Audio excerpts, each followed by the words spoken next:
Laughters. And here we are, Dualistic Unity Raw. It's Thursday. It's the last Thursday that we're going to be doing this way because Andrew is very shortly going to be on Vancouver Island, which means I believe Sunday's episode of Raw, we should be in person again. Which is going to be fun because we haven't done that now since before the California retreat. And that was kind of finding its own flow. So I'm looking forward to getting back to that kind of dialogue. And then shortly after that, we're going to be joined by Amanda, which means we're going to have to figure out a whole new way to sit down and record some of these because I don't have a great deal of room. But just want to say good morning to everyone and mention I'm pretty sure I decided last night during a dream that I'm going to keep my goatee. And the reason I say that is because for some reason in my dream last night, I just shaved half of it. I just shaved off half of it. And I was looking in the mirror going, do I want to get rid of it? There was a whole thought process that was happening. It was funny because I was literally in the middle of just looking at it going, because I only shaved off half the mustache. I left the beard part, right? And so I'm like, okay, I can see the skin again. I could just let the mustache part grow back in. And then I had a kind of a laugh at how that would look is like it's just bald one side and very slowly the stubble starts to come back in, trying to fill in and match the other side. I'm like, that's fucking ridiculous. But the point is that it was such a vivid experience that I woke up this morning, went to the bathroom expecting to see half my mustache shaved and remembering vividly the entire thought process that I went through. And again, I'm pretty sure I decided I'm keeping my goatee. And it's just because I really like this thing at the moment. A lot of investment has gone into this and I'm not willing to let it go yet. But it was such a great way to go through the thought process. It was fun. Yeah, I feel that for sure. And like being able to just see different processes play out, and like sometimes this experience being that processy playing out, sometimes a dream plays out, and it's like there's certain things that, whether it's a goatee or just, I don't know, a way of living, even a way of acting, some things that, I don't know, you keep in mind that keep you feeling like you got to keep acting certain ways, or keeping a goatee or not keeping a goatee.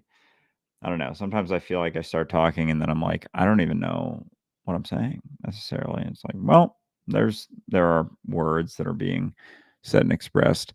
I saw some old videos. God damn, dude, I'm like bouncing around here. But some old videos, and it's like, do I have to talk? Do I have to say anything? No, definitely not. No, But but it is appreciated on my side. Otherwise, I'm just, filibustering, filling air, doing yeah, all that. But on the other hand, we can actually just ask people who are in the comment section if you'd like us to talk about anything. Because otherwise, I'm going to talk about something else, or he's going to ramble because he's super baked. Oh, you were hanging out with somebody that we know from the podcast, which is why you were super baked. It's not just, baked randomly. He's not me. I do that all the time. But he was actually hanging out with a friend from the podcast who we're going to see in Colorado in the very near future. I'm fucking pumped. It's shaping up to be a great group so far. A couple of people that we've already met at previous retreats. You know who you are. I'm very excited to see you.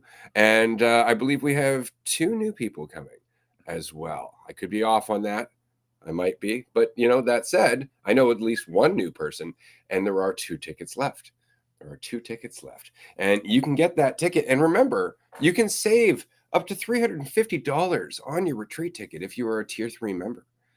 Right, so that helps. And if you want to sign up as a Tier 3 member for 1 month, pay the $100, save $250 on the ticket, and then not be a Tier 3 member anymore, do that. By all means, they take that savings, make the most of it. And while you're a Tier 3 member, remember, you can also save, I think it's 40% on every workshop that we've offered, and we've offered a lot. So there's codes for all of that. So just keep that in mind if you're going to come to a retreat. Take the savings. Or if you don't want to take the savings, thank you. We appreciate it. It helps to go towards funding the next event that we're going to be doing. At this point, we are looking at a camping trip. It's going to be either 3rd week of August or first week of September. The vote is actually currently on Patreon for anybody who's interested in coming on this camping trip. It's going to be on Vancouver Island. It's going to be from Monday to Friday. It's going to be in Tofino. If you haven't been to Tofino, if you've never heard of Tofino, it's Tofino in British Columbia. It's one of the most beautiful places I've ever been to. It's gorgeous. It's right on the Pacific Ocean, literally the Pacific Rim. There's nothing behind you except wilderness and mountain, and there's nothing on the other side of you except darkness and ocean until Japan. So I've never seen the stars so clear. I've never experienced anything like it. This is actually where, well, it's in the vicinity of where I lived in the bush for 8 months. So this is going to be a hell of an experience. If you want to come sit on the beach with me, wander some trails with me, walk down the highway with me towards town, because now they have a cannabis dispensary. That wasn't there when I was out there. Then definitely come to one of these events. Come to the camping trip, but vote first to let us know when you can come, because we're trying to decide on which week we're going to go.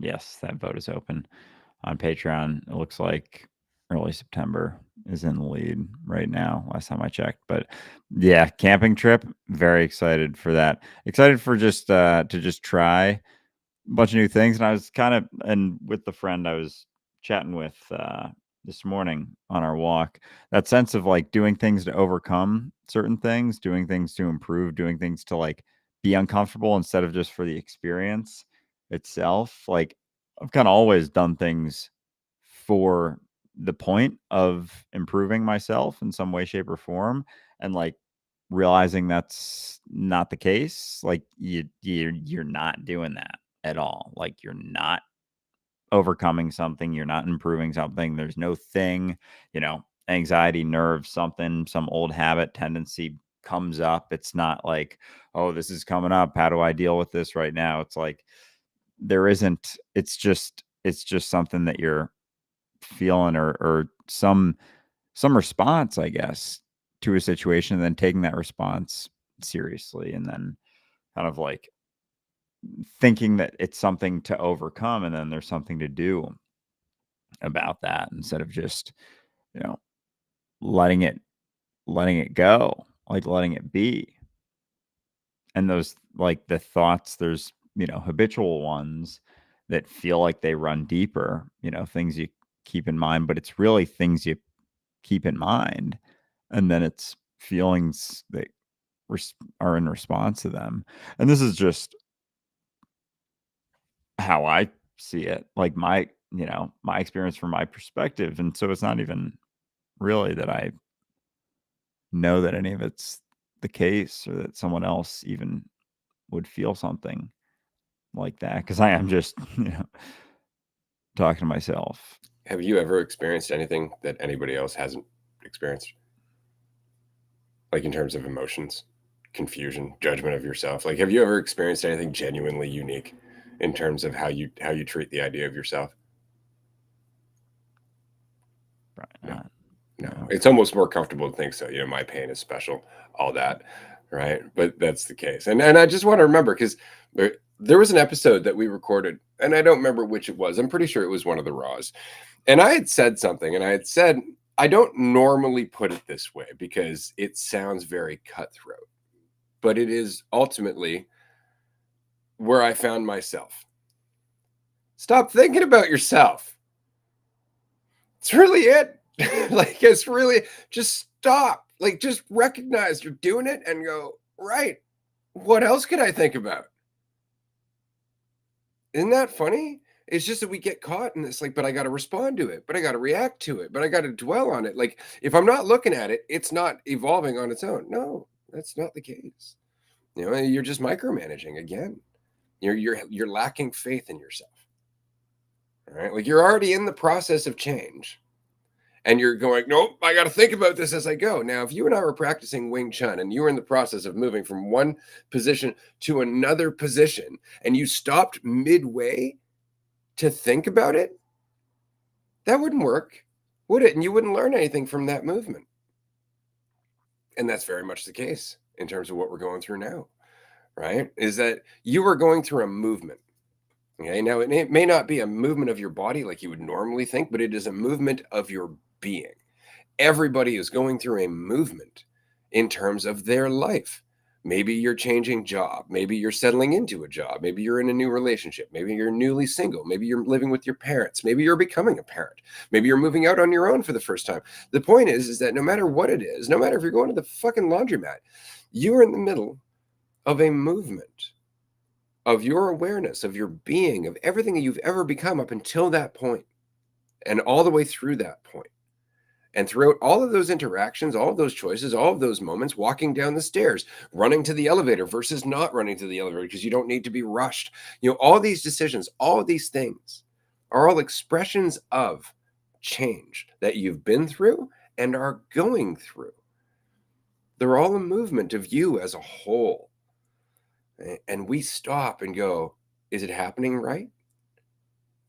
Instead of just letting it happen. Because that's ultimately the lesson at the end of it, is that you can just be yourself, which is to be the movement, to not doubt the movement.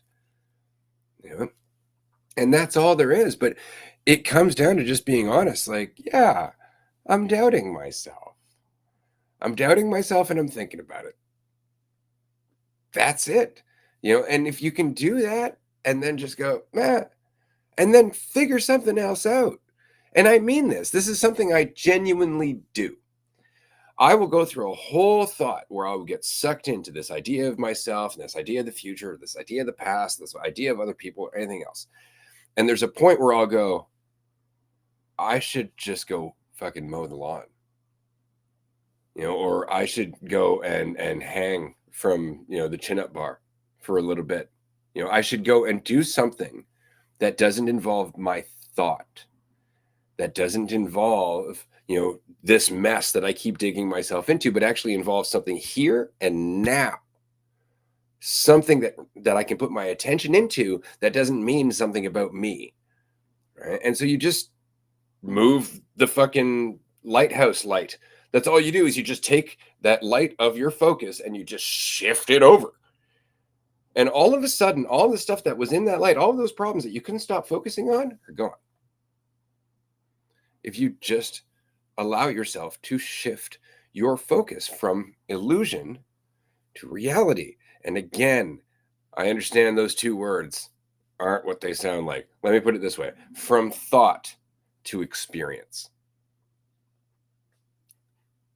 Because thought is not the same as the genuine experience of your life, of being here, of being you, and you know the difference. If I was to throw a baseball at you, would you think about it or would you catch it? And there's your priority. Yeah. And there's action that comes with that priority, when it is looking at reality instead of thought. And then, because if you're following thoughts, it's like that's where you're gonna exist. Like that's where you're gonna live and spin through, and like you feel like you can't even see what's going on, but it's only because you're prioritizing thoughts and like using that as a direction point almost instead of not, and like following those things instead of actually just paying attention to reality. And then like that certain concerns or fears or something of some you know permanence to things is there's no guarantee of anything next, anything that's going to happen, but there's just there's a flow to follow now. And like it's not following it necessarily, it's just like knowing it and like seeing it and being honest with yourself and honest with that sense of a flow. And it informs itself, like it informs your experience too. And it's a fascinating thing to trade that experience for some sense of control, because like you feel more of that relaxation, freedom in spots, and the thought of doing something to like get in the way of that, it's like doing anything, like nothing that you could do that's out of that sense of a flow of what's going on. It's not to say that things won't seem more not comfortable, but just like a habitual thing. Like, well, it's a familiar, comfortable, and that's something that's been comfortable, so it'll stay comfortable. And then it's like sometimes they're not so much anymore. But it's when you are just not thinking so much and like just acting accordingly, like that feeling, that sense of more of a freedom of just relaxation, like it makes so much sense that there's no situation that could like give that to you. You're not going to get there like doing any of the spending all the money, doing all the vacation stuff. Like it doesn't do it for you. Like it comes from that response to things. And like if that's where you think you're getting it from, then anything that isn't that is going to seem dreary as fuck. And it's like either taking responsibility or passing responsibility. But that comes with, you know, action and like being honest with yourself. Yeah. And if you can do that, if you can recognize, all of these moments are really the important part, then all of a sudden there is a shift, let's just say, in how you experience things. Like there was a point where I was so concerned about what I was doing in terms of the flow. Like, am I saying enough? Am I not saying enough? Am I, listening enough? Or am I, talking too much? Am I doing all that stuff? And when you start getting rid of all that and you're just like, I'm just expressing myself, I'm just doing the best I can from moment to moment. That's all I can really do. Well, it's not like all of a sudden you don't find yourself suddenly drifting off in the middle of a conversation. Like, as somebody's saying something and all of a sudden your brain still does that thing, but now you're not going, it shouldn't be doing that, which means that now you're not having all of that conflict about what's happening. So it's still happening. And what you start to find is that it happens. And if you don't fight it, it ends. And you come back into the conversation as the person is saying something that, as long as you're not judging yourself, as long as you're not trying to get somewhere, you can pick up on. Right? There even might be a few false starts as you start to pick up on it. You're like, oh, I think no, I'm not getting it. Right? And it's just because you're still doing that inner doubt thing. You're still trying to catch it. You're still trying to get into the flow instead of just paying attention. Right? But that's it. It's this oscillation of our attention between what is happening now and the background shit that's happening at the same time. And so if you're not necessarily in control of that, then the only thing you can really do is influence how much you get lost along the way. Like people think I'm listening all the time and I'm doing my best, but I'm a human being. It's not like all of a sudden I don't catch something that just went through the conversation. It happens. But what's interesting is that I don't panic about it. I continue listening. I come back to the conversation. I do what I can with it. And then the person I'm talking to just assumes there was no gap there. Like they assume I didn't drift off, right? And it's because I'm not panicking about the fact that it happened, and I'm not assuming that I should have been doing better, right? But that actually makes it easier for me to not drift off so often, because often the drifting off is an old thought process about how I had to be in control of the conversation or what it meant about me. So all of a sudden, it's like I'm drifting away from the conversation to go, oh, that's why I used to do that. And then I drift back to the conversation. Right. And so now the chances of me losing myself in that conversation is that much less because I'm not reinforcing those past behaviors that are going to pop up again later. It's really just keep going. But every time you're like, but I gotta be, but I gotta, you're missing the influence that you actually have over what you're going through, including that thought. But I gotta be. What's your influence over that thought? Are you holding on to it with both hands, or are you loosening your grip? Yeah, and the loosening of the grip has felt like this complete like black and white type situation because it really is like a letting go of it like now and the feeling like there's this response that has to happen or when there is a drift it's like could be this that and that drift expands into all you can look at and trying to have control over taking in all these considerations based on something you realize that may not even be what you think it is. Certain things that you go through and experience, relationships that you have, you start getting a clearer sense of where your own sense of need comes from, where someone else's may come from, and you take more honest looks at that. And then the pull, like the pull from the conversation that you're having, from the experience that you're having, isn't as drastic.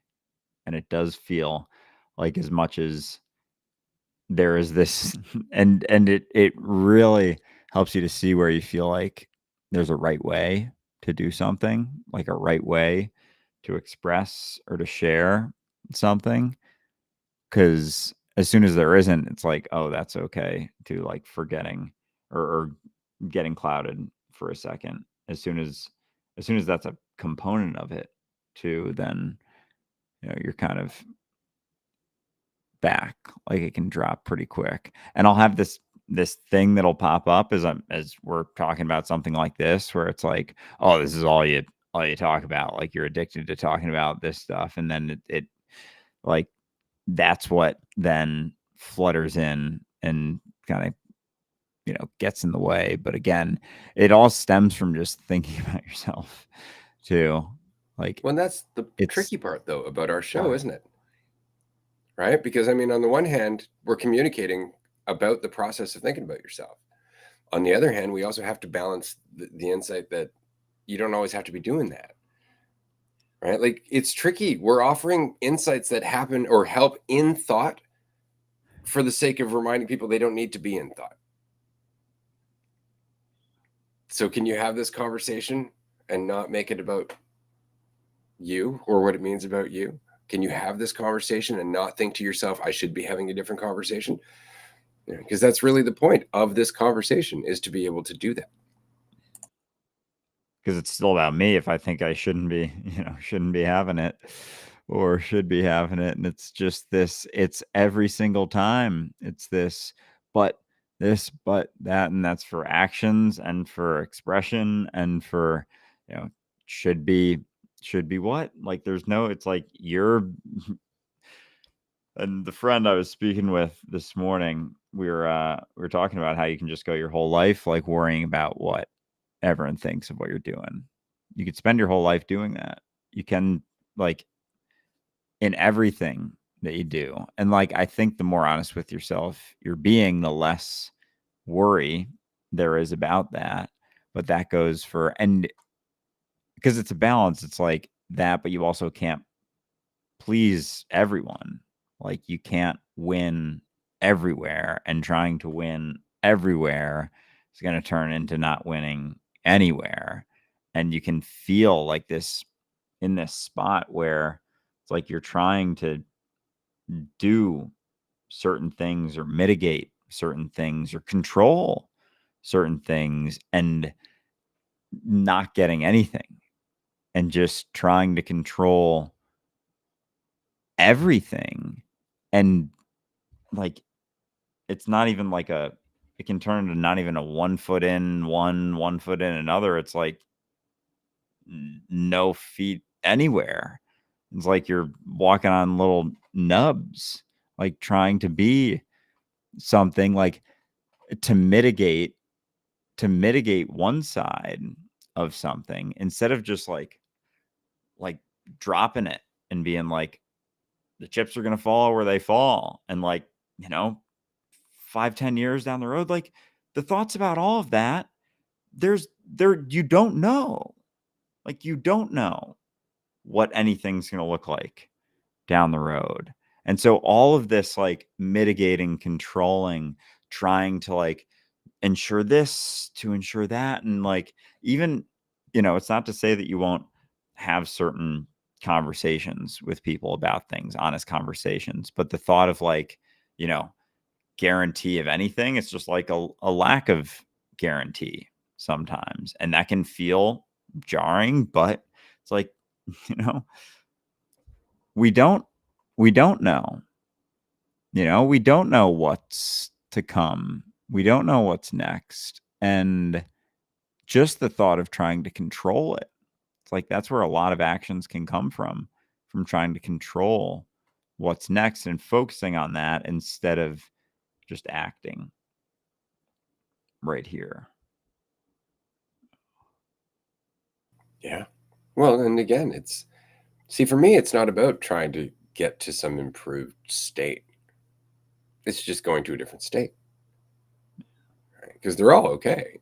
Like all of them. This is what I was saying to you before. Like that chart of Hawkins, levels of consciousness, whatever you want to call them.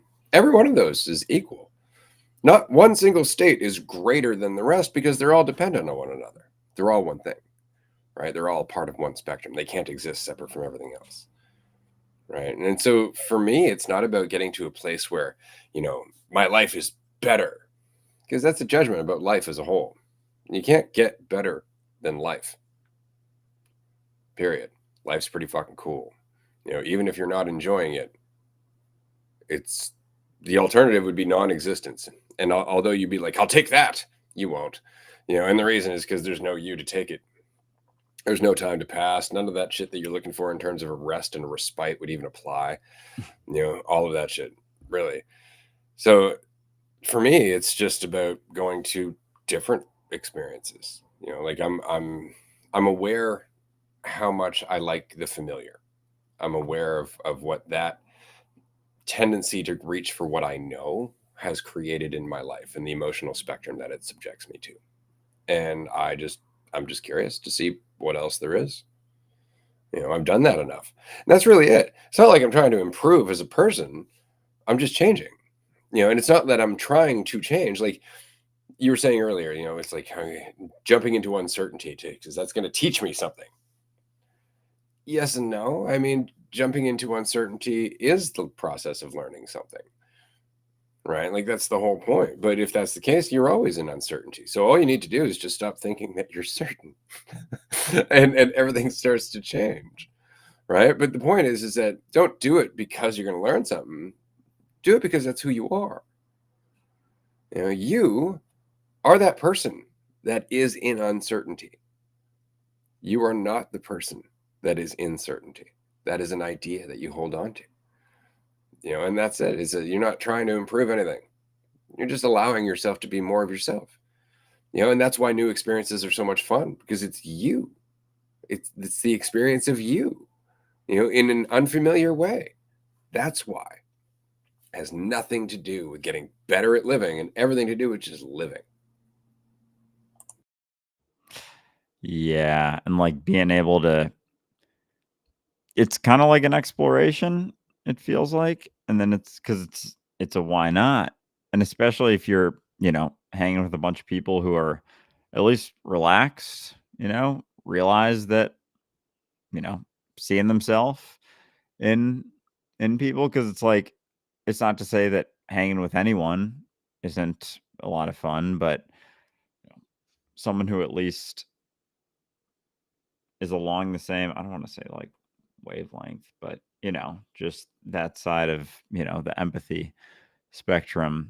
It's why not? And again, it's like that sense of talk, like wanting to talk about it, like that's a necessary thing instead of just like, hey, we're hanging out, I got a fucking microphone in front of me, like, oh, is this thing on here? It's like whatever, this fucking camera, man, a camera, it like that thin on a laptop, like I'm very curious even what the lens looks like in there now. But yeah, it's like we're just here hanging out. We can talk about anything, and there's yeah, man. Anything. Like yeah. Yeah. And Yeah. this is something I enjoy doing. Like, and as you know, you've hung out with me. I can take anything and go, that's really interesting. And why? Well, because to me, it's not just the thing, it's everything that led up to that thing. Isn't that funny? That's why I love history. That's why I enjoy like thinking about the process of things. When I see a spoon, I think about all of the process of metallurgy and everything that led up to that spoon. Not just, like, oh, I went to store, bought spoon, have spoon. It's just there's more to it. And what I like is the fact that you're always seeing more that way, because you're accepting that there is more to everything. And oddly enough, That is actually seeing things in 4D. Hmm. Isn't that funny? Because now you're not just looking at the thing as it is right now, but you're looking at the entire history of the thing as it is right now. And so that's actually a glimpse into 4D, as it were. And it's just your willingness to look beyond the superficial. And that's more or less the same for everyone, you know, for myself. And so for change to play out and things to shift, for you to shift seeing yourself, because like that perspective of seeing yourself in 4D, whatever, is like there's a whole thing that goes with the depth of like you, you know, the history of you, the way that you think about yourself is based on that fourth dimension of yourself throughout your whole life, like your lifetime. And so that's a lot in a moment to be like, well, that doesn't mean anything about me though. And let the chips fall and just live because that's living, free of that sort of narrative. And I say that, like it's this thing, but there is a sense of not prioritizing it. Like there is a different experience that I, feel like I've gotten glimpses of, but really it's like as basic as just not thinking about yourself, not being selfish. And that informs the experience. Like they go hand in hand and you can't really, yeah, you can't have both. You can't do both. And if you want to try and do both, you're going to be spinning through this back and forth, like one exists and you hope for one and you think you can have everything and get nothing. So, but yourself and the option all the time to put yourself first or not. Exactly. That's it. That said, I'd like to switch directions quickly. I revisited the first part of Dune yesterday, just because my daughter has not seen it yet, and so we watched The the new first one. part. Yeah, Yeah. yeah. I still don't like it. I'm like I just don't get me wrong. Visually, it's fantastic, but it just misses so much. But kind of ties into what I was saying about 4D a little bit because the whole reason that Paul is such a interesting character is because Paul's character is essentially able to see in 4D, but not perfectly. Like he has dreams, but they don't happen exactly the way that he dreams, right? So things happen and they're very close, but they're not exact. So it's almost like he's seeing a future, but it's not the perfect future based on where we are right now, right? And same as he'd have kind of feelings of the past, but not perfect recollection. And it's almost like in the same way that in 3D there is a horizon, like there is a limit to how far you can see in 3D, right? Well, there is a limit to how far we can see in 4D, right? Like we can only have, a certain degree of clarity about the future and the past based on our clarity in the present, is the point of the Paul Atreides story. Whereas what Paul eventually becomes is somebody who doesn't have a horizon, somebody who can see the past and future perfectly all the time. That's why the story of Dune is so fucking great, right? Is that that's what happens is this person is able to see how everything is perfectly appropriate to the moment that he's in all the time and the mentality that he's in all the time, right? And so there's a loss of control entirely. That's Paul's whole journey, is that to get everything he wants, which is revenge, he has to give up himself. It's a dope story. Anyway, the point is that we're about halfway through part one right now, and I'm still not impressed. And I think the reason is, and this is it, it really is, Warner Brothers. For some weird reason, Warner Brothers seems to think that rather than focus on good storytelling, they just need to take every big actor they can find and shove them in a movie. That's all. Like watching it with my daughter yesterday, she's just like, "Oh wow, that person's in it. Oh wow, that person's in it. Oh wow." Like you spend more time doing actor recognition than character development. And that's the problem with part one. I don't give a fuck about any of the characters. Like, I just don't. I'm mildly interested in Paul, which is a fucking shame. Right. And aside from that, they just keep showing me fucking images of Zendaya because, of course, Paul's going to meet her in the future and so on and so forth. But holy fuck, does she get a lot of screen time that was never in the original movie or the original story? And it's just because, again, Warner Brothers. And it's just every time it's like, fuck, man, stick to cartoons. Fuck's sakes, just stick to cartoons. Oh, man. Yeah. Yeah. Goodness gracious.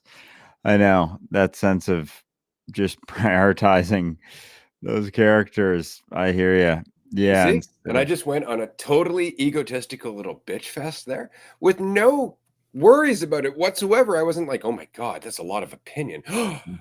Jesus, he's creating conflict with Warner Brothers. Like, I didn't do any of that. I enjoyed my little rant. I had my little moment of laughing at myself.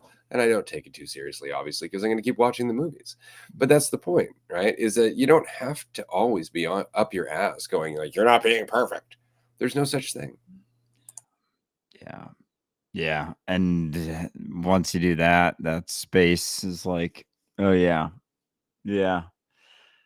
Because you can't be perfect for everyone and trying to, that'll, yeah, it'll make you turn you into some fucking mess for sure. And trying to, yeah, just that sense of trying to hold on to stuff or resist change.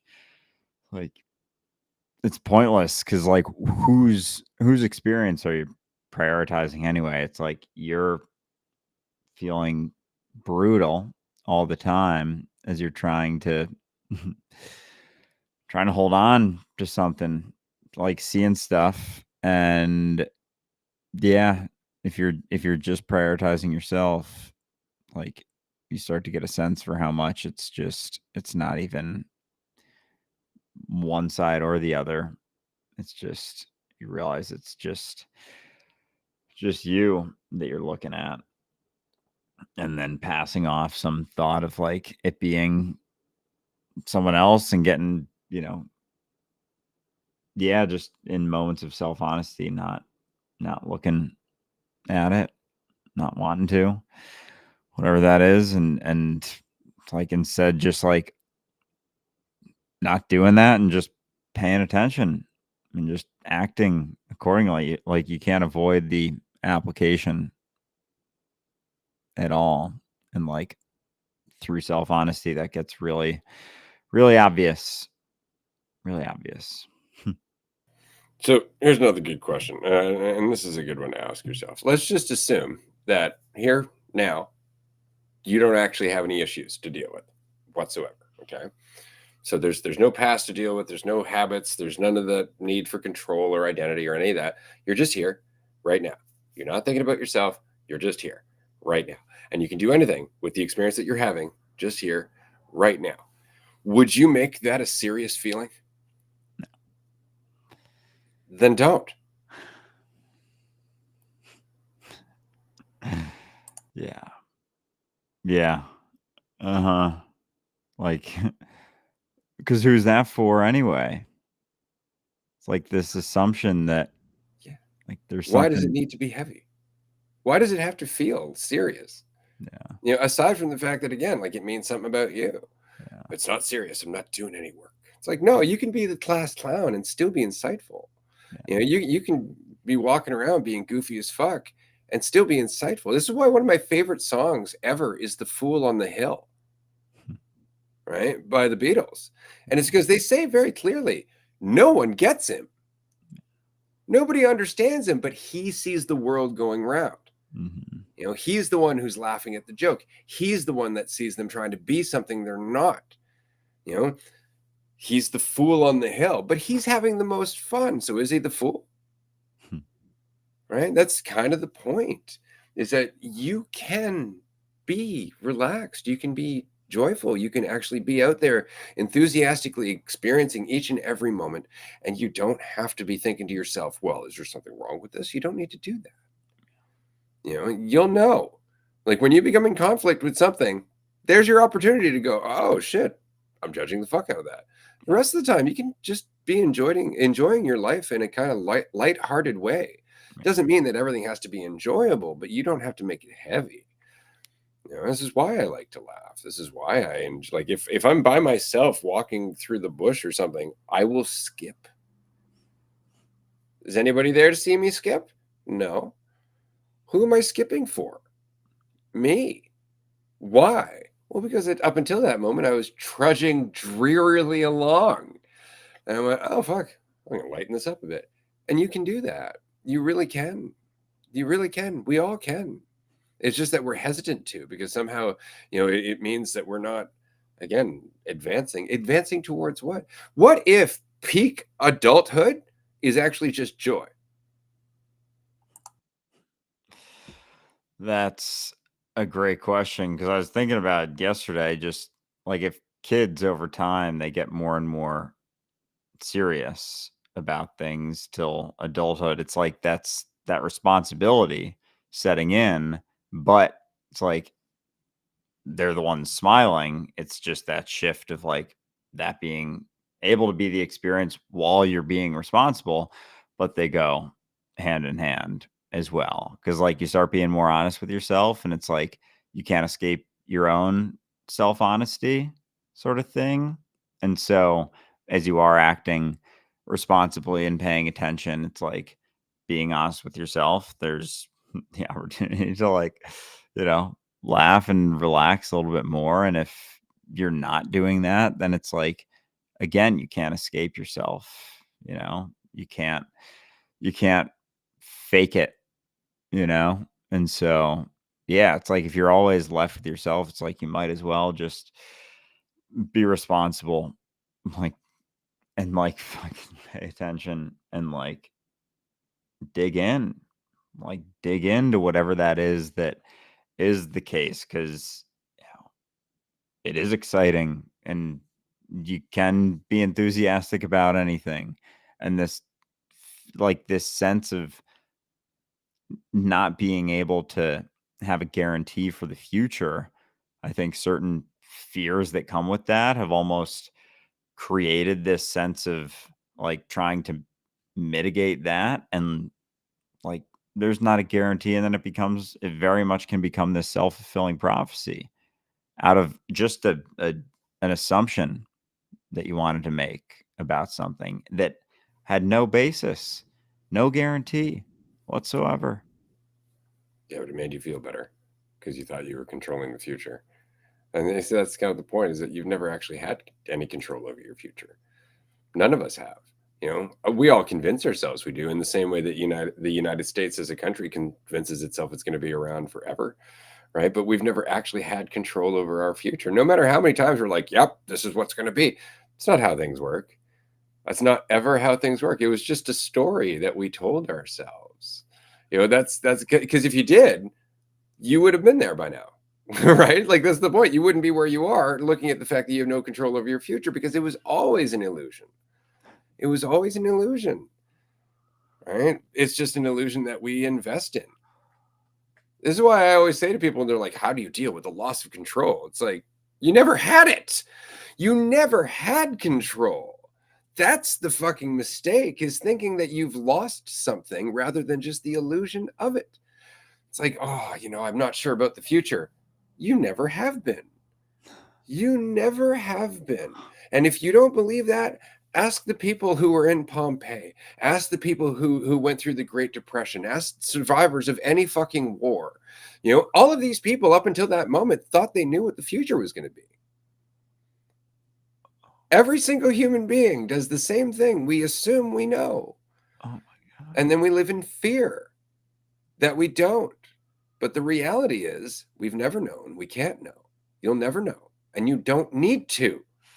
All it does is cause that weight. That's all the fucking belief that you've ever had control has ever done, is cause the fear of losing it. It's the point. You've never known. Nothing's changed. Nothing's changed, except now you have more clarity and more ability to make do with what you have than you ever have before, because you're not looking forward at some illusion. You're actually here. Holy fucking shit, dude. I've been trying to control the future and like trying to like do these things that there's no, and just like thinking that like something like this company even is going to lead to something that then, and it, of course, like it, who We knows? don't Who know. We knows? don't know. Exactly. But it was like That's why it's exciting. It's because I don't want to know. exactly like and it's almost like all this played out for me to realize, and like I'm, moving on Saturday, and it's like, yeah, it's finally this thing where it's not this like afraid of something because there's not a Yeah, guarantee. Period. I've been trying to control I know. Well, we're all raised with that, though. What do you want to do? What do you want to be in your life? Like, what do you want to be? What do you want to do? All that stuff, And this is even my daughter. She expresses this. I know we got to wrap up here in a minute, but she expresses this all the time as going through school, and she's not even in traditional schooling. She's homeschooled. She still feels the pressure. Like, I got to decide what I want to do. I got to decide what I want to do with my future. It's like, no. And this is where I've corrected her. I'm like, you just need to decide what you want to do next. Like, that's all you need to do is decide what you want to do next. You have no idea what it leads to. And anything you can come up with right now isn't informed by everything that comes next. So maybe you should just wait for what comes next and make a decision as you go. Oh my god. All right, I know we have to hop here, We but do. This has been a great episode. We're going to be on a all-tier call today. It's Thursday. So tier 1, you can join us for the next hour or so. We're going to be shooting the breeze, and then oh, is it tier 1? Oh shit. I think it's a tier 2 call today, but I put it as an all tiers call. oh really? I did. Surprise, everyone. So if you'd like to join us, please do. And if you can't, that's just fine. We'll be back on Sunday, but do keep an eye out because I know our schedule is going to be changing in the very near future. I think I might put some polls up on Patreon to see what everybody's availability is like, and maybe we'll see what like the biggest gaps are, or rather the biggest areas that we can record are. Anyway, that's